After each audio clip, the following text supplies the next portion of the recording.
Hi, and welcome to the July 2023 Microsoft Product Licensing Term update from the version 1 software asset management practice. How's everybody doing today? Good, thank you. Good, thanks, Carl. Thanks, Carl. Great. So a few updates this month. Probably be some more updates, I guess, as we see the Microsoft Inspire conference take place over the next week. It'd be interesting to see what announcements are brought out during next week's event and how there might be a licensing impact from that. So no doubt we'll probably post some blog material on Inspire over the coming couple of weeks. But getting back to July 2023's Microsoft product licensing updates, Richard, I know you had a look at all things privacy as usual. So anything interesting on the privacy and security term updates that we should note? Not in this month, maybe next month. I suppose with everything that Microsoft has been doing over the last few months, updating its privacy and security terms, essentially what they've done is just updated the list of core online services for Dynamics 365 core services, Office 365 services, Azure core services, Intune online services, and Power Platform core services to ensure accuracy with current compliance requirements, product naming, and retired services. So this is keeping in the spirit of just making sure that they cover all bases with regards to privacy and security, but nothing interesting, nothing exciting from that point. Okay. Yeah, I think the privacy terms are, every month now we see some form of change or amendment to security and privacy terms, and it's interesting to see how some of these terms start to intertwine between services. So great deal of complexity. I almost feel like going back to college and studying law. Any other updates from your side, Richard? Yes, so the other one I looked at was the Microsoft Power Platform updates. Microsoft added Power Automate process mining to availability and prerequisites tables. So for our customers who don't know what Power Automate process mining is, it's simply an add-on license and add-on option for Power Automate process that allows users to analyze and improve business processes. It uses data flows to connect to event logs such as databases or spreadsheets, and then generate an analytics report that shows bottlenecks and inefficiencies in a process, right? So users that have Power BI and want to go into Power Automate, they need the Power Automate per user with attended RPA plan to be able to use this. So it's important to know there's a distinct difference between the Power Automate per user versus the Power Automate per users with attended RPA plan. Very good. GitHub, Neve, I saw this week that it's this month, should I say, some updates on GitHub. Well, to be honest with you, what they've just done is they've added terms for GitHub availability as an Azure meter. I did go into the link provided in GitHub and Azure services, but I couldn't see specifically what that was kind of referring to as an Azure meter. So again, I'd probably have to do a little bit more to understand kind of what's going on there. Yeah. But I guess kind of once with GitHub, a lot of it is licensed per user, and then there's obviously capacity licensing or pay as you go, I think, for some of the services there. So yeah, that's one to kind of keep an eye on, I think. Very good. So sticking with all things developer, and I know you've looked at some of the Windows updates as well, but Microsoft DevBox, for those who aren't aware, I think that went general availability in July, and basically what DevBox does is it gives developers or customers who have developers an ability to quickly provision hardware and software for dev test purposes, i.e. for designing, development and test purposes. So as you can guess, with the product now going general availability, if you have a look at the Microsoft General Service terms for Azure, there's some terms associated with the use of DevBox. So as you can guess, some of the usual things to call out there around non-production usage and so forth. So again, probably a relevant one for those individuals who are involved in GitHub.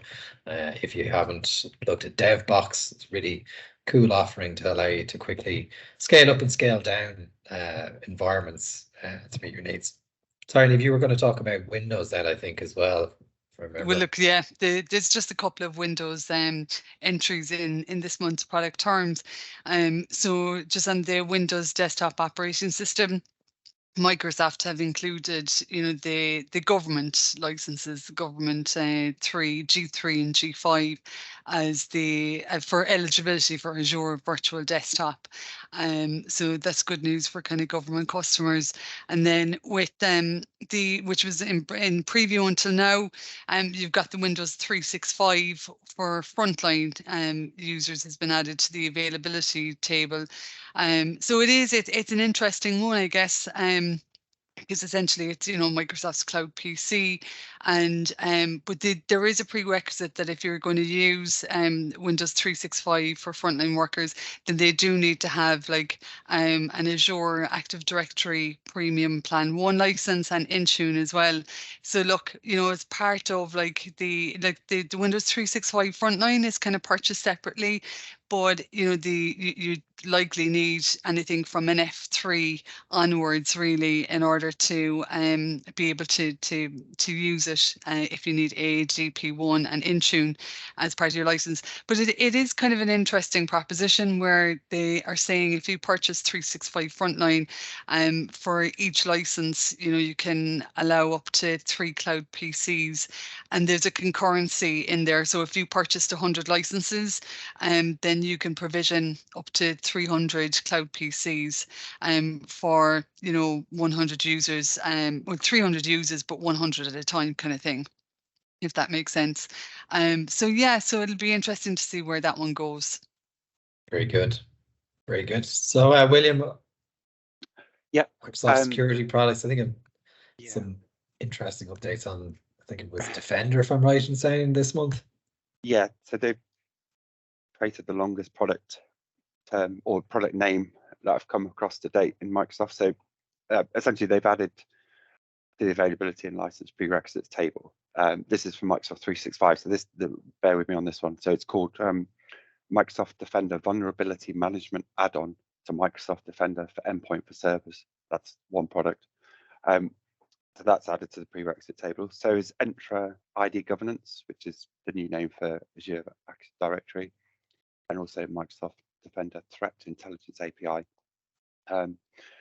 In addition, they've added terms to support the launch of Viva Glint, which Glint was an acquisition by Microsoft in 2022. And according to the press releases, it adds features and functionalities under the Viva umbrella, which combines modern people science, revolutionary technology, and intuitive design to help you bring out the best in your people. I'm not quite sure how or what that does, but it's part of the Viva suite now. And the final piece was only available through an enterprise agreement up to now, which was Microsoft Defender for Endpoint for Servers and Experts for Hunting, but they've been added to the Microsoft Customer Agreement availability table, which sort of means that those without an EA can now purchase and deploy those products. Do you think, William, that Entra is going to be the new name for Azure Active Directory Premium licenses? Yeah. So that only a couple of days ago they announced that as the new name for Active Directory, or Azure Active Directory. Sorry. Yeah. Just to break the link between that and on-prem Active Directory, and give it a whole new branding. Yeah. I think that's probably going to be talked about at Inspire as well, I'd imagine. Yeah, I mean, it's not a change of product or terms or usability, it's just the name really at this stage.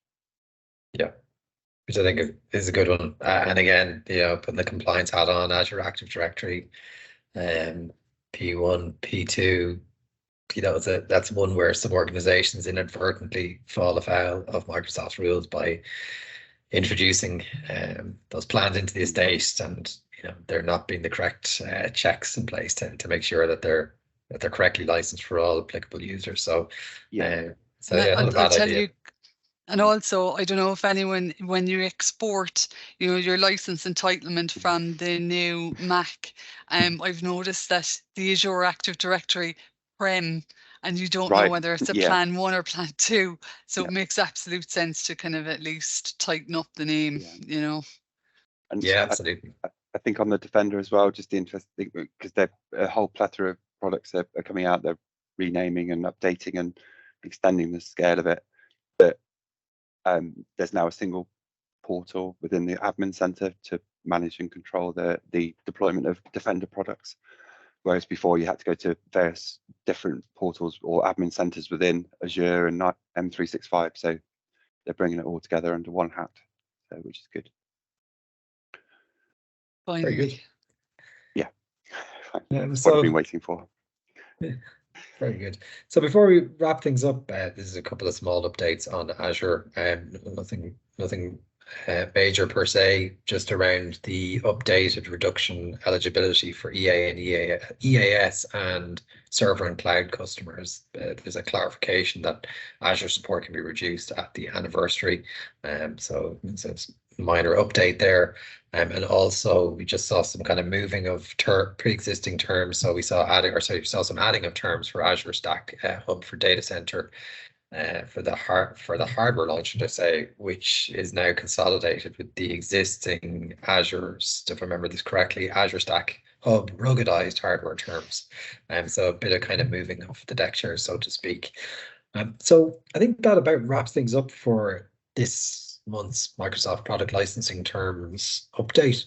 As always, check out the supporting blog on my Medium account, where you can view contributions from Richard, Neve, and William, along with myself, just to go into a little bit more detail perhaps around some of these changes and where you can go to find these changes within the Microsoft product licensing terms, if you want to drill down into this in a little bit more detail.